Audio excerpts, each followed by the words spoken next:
നച്ചുമാസ് വേൾഡിൻ്റെ പുതിയൊരു വീഡിയോയിലേക്ക് എല്ലാവർക്കും ഒരിക്കൽ കൂടി സ്വാഗതം. ഇന്നത്തെ നമ്മുടെ ഒരു personal travelling cum homely vlog എന്നൊക്കെ പറയാം. നമ്മൾ ഫാമിലി ആയിട്ട് എല്ലാവരും കൂടി ഇവരുടെ വരെ രാവിലെ എവിടേക്കാണ് എന്നല്ലേ നിങ്ങൾ ചിന്തിക്കുന്നത്. ഞങ്ങൾ പോകുന്നത് ഒരു ഹൗസ് വാമിങ് ഫംഗ്ഷൻ ഉണ്ട്. നമ്മൾ വളരെ ക്ലോസ് ആയിട്ടുള്ള ഒരു ഫാമിലി മെമ്പറിൻ്റെ ഹൗസ് വാമിങ്ങിന് പോവുകയാണ്. അപ്പോൾ നമ്മുടെ ഫാമിലിയിലുള്ള എല്ലാ ദൂരസ്ഥലത്തു നിന്നുള്ള ആളുകളൊക്കെ വരും. അതിൻ്റെ ഒരു എക്സൈറ്റ്മെൻറ്റ് കൂടെ ഉണ്ട്.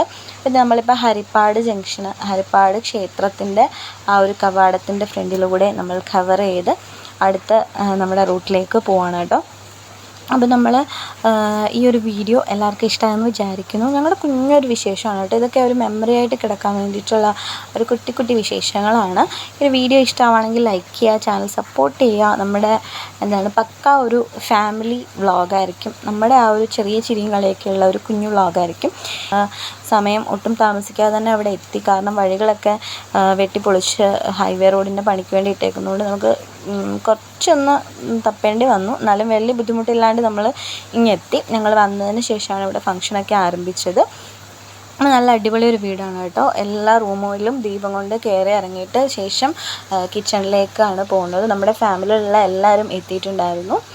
വളരെ ദൂരെ നിന്നുള്ളവരും ഒക്കെ ഇവിടെ എത്തിയിട്ടുണ്ട്. സമയത്ത് തന്നെ എല്ലാവർക്കും എത്താനും സാധിച്ചു. ഈ ഒരു വീടിനെ പറ്റി പറയുകയാണെങ്കിൽ നല്ല ഇൻറ്റീരിയറാണ്, നല്ല സ്പേഷ്യസ് ആണ്. എല്ലാത്തിനും ഒരു കറക്റ്റായിട്ടുള്ള സ്പേസ് കാര്യങ്ങളൊക്കെ കൊടുത്തിട്ടുണ്ട്. കിച്ചൺ ആണെങ്കിലും ഒരു മോഡുലാർ കിച്ചണാണ്. എന്നാൽ അങ്ങ് മോഡുലാർ ആയി പോവാതെ അതിൻ്റെ എല്ലാ ഒരു പുതുമയും നിലനിർത്തിക്കൊണ്ട് തന്നെയുള്ള പക്ക ഒരു സംഭവങ്ങളാണ് ഫുള്ള്. റൂമുകൾക്കൊക്കെ ആണെങ്കിലും നല്ല ഇടയുണ്ട്. എല്ലാം അറ്റാച്ച്ഡ് ബാത്റൂമൊക്കെ കൊടുത്തിട്ടുണ്ടായിരുന്നു. ഞാൻ ഈ ഒരു സൈഡിൽ കൂടെ വന്നിട്ട് ഇവിടെ നോക്കിയപ്പോൾ ഇവിടെ എല്ലായിടത്തും ഭയങ്കര തിരക്കാണ് കേട്ടോ, എല്ലാവരും ഇത് കാണാൻ വേണ്ടിയിട്ട്. അതുപോലെ ഈ ഒരു സൈഡിൽ കന്നിക്കോണിലുള്ള മുറിയാണ്. ഇവിടെയാണ് കളം വരച്ച് മറ്റ് പൂജയും കാര്യങ്ങളൊക്കെ ചെയ്തിട്ടുണ്ടായിരുന്നു. അപ്പോൾ പാലൊക്കെ തിളച്ചു. അതിനിടയ്ക്ക് ഇവിടെയൊക്കെ വന്ന് നോക്കി എല്ലാവരെയും ഒന്ന് കണ്ടു. അങ്ങനെ നമ്മൾ അടുത്ത് എല്ലാവരോടും സംസാരിക്കുകയൊക്കെ ചെയ്തു. എല്ലാവരും ഒരുപാട് നാളിന് ശേഷം കണ്ട എല്ലാവരോടും സംസാരിച്ചു. നമ്മൾ ഫുഡൊക്കെ കഴിച്ചിട്ട് നമ്മളെല്ലാവരോടും യാത്രയും പറഞ്ഞിട്ട് വീണ്ടും എല്ലാവരും നിൽക്കണം കേട്ടോ. എന്നിട്ട് നമ്മൾ അടുത്തത് പോകുന്നത് നമ്മുടെ മറ്റൊരു റിലേഷനിലുള്ള മറ്റൊരാളെ കാണാൻ വേണ്ടിയിട്ടാണ്.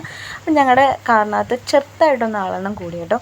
അപ്പോൾ ഞങ്ങളെല്ലാവരും കൂടെ ഇങ്ങനെ പോകുന്നത്, ഇപ്പോൾ നമ്മൾ ഈ കടന്ന് പോയിക്കൊണ്ടിരിക്കുന്നത് കുമാരനാശാൻ പാലം എന്നാണ് അറിയപ്പെടുന്നത്. ഈ തൊട്ട് താഴെ കാണുന്ന ഒരു സ്ഥലം കുമാരനാശാൻ്റെ സ്മൃതി മണ്ഡപമാണുള്ളത്. അതാണ് ചേട്ടായി വിരൽ ചൂണ്ടി കാണിച്ചത്. പക്ഷെ നമുക്ക് ഫോണിലൂടെ കാണാൻ സാധിക്കില്ല. അങ്ങോട്ടേക്ക് പോകാനുള്ളൊരു ടൈമും നമുക്കില്ലാത്തതുകൊണ്ട് നമ്മൾ ഈ ഒരു പാലം വഴി നേരെ പോവാണ്. നമുക്ക് എത്തേണ്ട ഡെസ്റ്റിനേഷൻ ഞങ്ങൾ അങ്ങനെ തപ്പി കണ്ടുപിടിച്ചു എന്ന് വേണം പറയാൻ കേട്ടോ. കുറച്ചുള്ളിലേക്ക് കയറിയാണ്. ഇവിടെ ഈ ഒരു അച്ഛനും അമ്മയും മാത്രമേ ഉള്ളൂ താമസിക്കുന്നത്. അവർക്ക് മക്കളൊന്നുമില്ല. അപ്പം അവിടെ വന്നു, എല്ലാവരെയും കണ്ടു. അവർക്കും സന്തോഷം, നമ്മൾക്കും സന്തോഷവും ചെറിയ വിഷമമൊക്കെ ഉണ്ട്. കാരണം വേറെ ആരും ഇല്ലല്ലോ, അവർക്ക് വയ്യാതിരിക്കുകയാണ്, നോക്കാനൊന്നും ആരും ഇല്ലാത്തതിൻ്റെ ഒക്കെ കണ്ടപ്പോൾ ഒരു വിഷമം. അങ്ങനെ എല്ലാവരും കൂടെ കണ്ട് സംസാരിച്ചു. നമ്മൾ തോട്ടപ്പള്ളി സ്പിൽവേ ആണ് ഇപ്പോൾ ഈ കാണുന്നത് കേട്ടോ. ഈ ഓപ്പോസിറ്റ്, ആ മണലിൻ്റെ ഓപ്പോസിറ്റ് അങ്ങേ വശം എന്ന് പറയുന്നത് കടലാണ്. അപ്പോൾ കടലും കായലും കൂടെ ഒന്നിക്കുന്ന ഒരു സ്പിൽവേയുടെ സൈഡിൽ കൂടെയുള്ള വഴിയാണ് നമ്മളിപ്പോൾ പോയിക്കൊണ്ടിരിക്കുന്നത്. എവിടെയെങ്കിലും ബീച്ചിൻ്റെ സൈഡിൽ ഇറങ്ങണം എന്ന് നമ്മൾ പറയുന്നുണ്ടായിരുന്നു. പക്ഷേ വെയിൽ കാരണം എല്ലാവർക്കും മടിയായിരുന്നു. അപ്പോൾ അങ്ങനെ നമ്മൾ ഇവിടുന്ന് മെയിൻ റോഡിലേക്ക് കയറിയിട്ട് കുറുകെയുള്ള പാലം കടന്ന് അക്കരെ ചെന്നിട്ടാണ് അടുത്ത ഒരു ഡെസ്റ്റിനേഷനിലേക്ക് പോകുന്നത്. വണ്ടാനം മെഡിക്കൽ കോളേജ് ആ ഒരു സൈഡിലേക്കാണ് ഇനി നമുക്ക് പോകേണ്ടത്. അവിടെ നമുക്കിതുപോലൊരു വീടുണ്ട്. അപ്പോൾ അവിടെയും കൂടെ കയറിയിട്ട് നമ്മൾ തിരിച്ച് നമ്മുടെ വീട്ടിലേക്ക് പോകും. ഇപ്പോൾ ഏകദേശം ഒരു ടൈം എന്ന് പറയുമ്പം ഒരു 4 മണി കഴിഞ്ഞിട്ടുണ്ട്.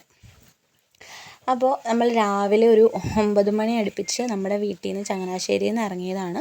ഇപ്പോൾ ഈ കാണുന്ന കായലിൻ്റെ സെൻറ്ററിലൊക്കെ ഇങ്ങനെ ഓരോ കുഴിച്ചിടുന്ന ആ ഒരു ബീം കാണുന്നത് മേൽപ്പാലത്തിന് വേണ്ടിയിട്ടുള്ള ബീമുകളാണ് കേട്ടോ. ഇതിൻ്റെ പണികളെല്ലാം പുരോഗമിച്ചതിന് ശേഷമാണ് ഇതുവഴി മേൽപ്പാലം വരും. അപ്പോൾ റോഡുകളൊന്നും കണ്ടാൽ മനസ്സിലാകാൻ പറ്റാത്ത പോലെ ആയിട്ടുണ്ട്. അത്രമാത്രം മാറ്റങ്ങൾ സംഭവിച്ചു. എല്ലാം സൈഡെല്ലാം ഇടിച്ചു പൊളിച്ച് കടകളെല്ലാം പോയി. അപ്പോൾ അങ്ങനെയൊക്കെ പുരോഗമനത്തിൻ്റെ ഭാഗമായിട്ട് ഒരുപാട് കടകൾ, ഒരുപാട് വീടുകൾ ഒക്കെ നഷ്ടപ്പെട്ടു. അതൊക്കെ കണ്ടിട്ട് ഞങ്ങൾ ഇങ്ങനെ യാത്ര തിരിച്ച് വീണ്ടും നമ്മുടെ അടുത്ത ഒരു ഡെസ്റ്റിനേഷൻ പോയിൻറ്റിലേക്കാണ് എത്തുന്നത്. നിങ്ങൾക്ക് കാണുമ്പോൾ അറിയാം, കടൽ ഇങ്ങ് എത്തി, റോഡിൻ്റെ അടുത്ത് എത്തിയ പോലെയാണ്. ഇതിൻ്റെ സെൻറ്ററിൽ കടലിൻ്റെയും ഈ റോഡിൻ്റെ സെൻറ്ററിലായിട്ടുള്ള വീടുകളിൽ പകുതിയും പോയിട്ടുണ്ട്. പോയിട്ടുണ്ടെന്ന് പറഞ്ഞാൽ റോഡിന് വേണ്ടിയിട്ട് കളഞ്ഞിട്ടുണ്ട് കടകളൊക്കെ. അങ്ങനെ നമ്മൾ ബീച്ചിൻ്റെ ഒരു ഭാഗത്ത് ഇറങ്ങി. പക്ഷേ ഈ ഒരു വെള്ളത്തിൽ ഇറങ്ങാനൊന്നും കൊള്ളില്ലായിരുന്നു. കാരണം ബീച്ച് ഏരിയ അല്ല ഇത് സത്യത്തിൽ മത്സ്യബന്ധനം കഴിഞ്ഞിട്ട് ബോട്ടുകളൊക്കെ വരികയും ഒക്കെ ചെയ്യുന്ന ഒരു ഹാർബർ പോലത്തെ ഒരു സ്ഥലമാണ്. അപ്പോൾ അവിടെ നമ്മൾ കുറേ കല്ലും കൂട്ടത്തിൻ്റെയൊക്കെ മണ്ടയ്ക്ക് കയറിയിരുന്ന് കുറേ ഫോട്ടോസൊക്കെ എടുത്തു എല്ലാവരുമായിട്ട്. അതൊക്കെ കഴിഞ്ഞിട്ട് നമ്മൾ വീണ്ടും ഇവിടുന്ന് തിരിച്ചു പോകാനുള്ള ഒരു തയ്യാറെടുപ്പിലാണ്. അപ്പോൾ എല്ലാവർക്കും ഓരോ വഴിക്ക് പോകണം. ചിറ്റയൊക്കെ ആണെങ്കിൽ എറണാകുളത്തേക്ക് പോകേണ്ടതാണ്.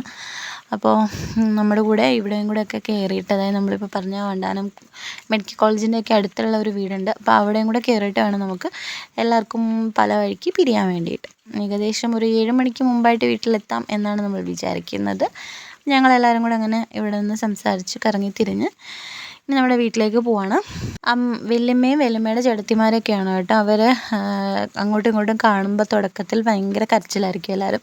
അതിന് ശേഷം ആണ് ഇവർ ഭയങ്കര ചിരിച്ച് കളിച്ച് വർത്താനം പറയുന്നത്. അപ്പോൾ ആദ്യത്തെ കരച്ചിൽ രംഗങ്ങളാണ് ഇപ്പോൾ ഈ കണ്ടുകൊണ്ടിരിക്കുന്നത്. ഒക്കെ ഒരുപാട് നാളുകളിന് ശേഷം കാണുമ്പോഴുള്ള ആ ഒരു സ്നേഹപ്രകടനത്തിൻ്റെ ഭാഗമാണ് കേട്ടോ അതൊക്കെ. അത് കഴിഞ്ഞ് ദേ ഇപ്പോൾ ചിരിയായി. എല്ലാവരും കൂടെ അങ്ങോട്ടും ഇങ്ങോട്ടും ചിരിച്ച് കളിച്ച് വർത്താനമൊക്കെ പറഞ്ഞ് 5 മണിക്ക് ശേഷം 5:30 ഒക്കെ കഴിഞ്ഞപ്പോഴേക്കും നമ്മൾ അവിടുന്ന് യാത്ര പറഞ്ഞ് 2 പേരും 2 ദിശയിലേക്ക് തിരിഞ്ഞു. വാവച്ചിയാണെങ്കിലും കുറച്ച് ടയേർഡായിട്ടുണ്ടായിരുന്നു. ഉറക്കം ക്ഷീണമൊക്കെ ഉണ്ട്. അപ്പോൾ നമ്മൾ അമ്പലപ്പുഴ ക്ഷേത്രത്തിൻ്റെ ഫ്രണ്ടിലാണ് കേട്ടോ. ഇപ്പം ക്ഷേത്രത്തിൽ കവർ ചെയ്ത് നമ്മൾ തിരുവല്ല റൂട്ടിലാണ് ഇപ്പോൾ പോയിക്കൊണ്ടിരിക്കുന്നത്. ഈ ഒരു വ്ളോഗ് ഞാനിവിടെ വൈൻഡപ്പ് ചെയ്യാണ്. എല്ലാവർക്കും വീഡിയോ ഇഷ്ടമായെന്ന് വിചാരിക്കുന്നു. ഇഷ്ടമായിട്ടെങ്കിൽ ലൈക്ക് ചെയ്യാനും ചാനൽ സബ്സ്ക്രൈബ് ചെയ്ത് സപ്പോർട്ട് ചെയ്യാനും മറക്കരുത്. മറ്റൊരു അടിപൊളി വീഡിയോ ആയിട്ട് കാണാം. Bye bye.